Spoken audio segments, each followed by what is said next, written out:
If you have a retention problem with your product, you probably need to reimagine what could you do differently to motivate your user for sure. Obviously, there's a lot more. I'd love to hear more about you personally. What are some of the things you're doing to grow personally, especially as an entrepreneur, growing your strategy and your thinking and all of those things? What are some of the things you're doing to do that? Absolutely. So what I really try to do is I try to give myself kind of goals for periods of time to learn about new aspects of entrepreneurship. And so I'm always dedicating a certain percentage of my time to reading and learning new strategies. I read a lot of books. That's influenced a lot of my ideas. And then I use that to actually create new IP for Goldfish, for the way that we consult our clients and the way that we structure our services. And so I feel that when you go out and have the humbleness to say, I'm not the world's genius, I have some smart ideas, but there's tons of more smart people out there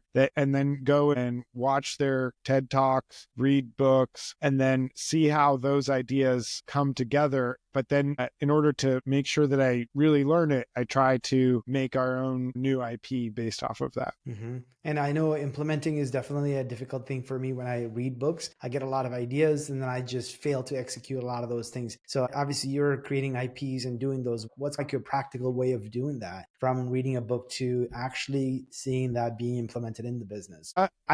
For me, I think that when I succeed at that, it's because I set aside time to allow for free thinking. I think that one of the big struggles that a lot of entrepreneurs have is that the schedule is very demanding. My personal schedule is extremely demanding, so I struggle with this also. But it's amazing what you can come up with if you just have a little bit of downtime where you're not relaxing, you're working, but you're not working on a particular spreadsheet or working on a particular email, or you're not doing something. You're just reflecting. And I'll open up a blank Word document, and obviously I have some sort of theme or something that I'm thinking about, but I'll just start brainstorming. I'll pace around the room, listen to some music. And I usually do a lot of that after I've done a bunch of reading in some space. And so then it starts to come together, or I make a new cup of coffee while I'm making it. A new idea pops into my head and I just write it down. So for me, I think it's mostly about creating that space for your brain to wander and digest what you've recently consumed.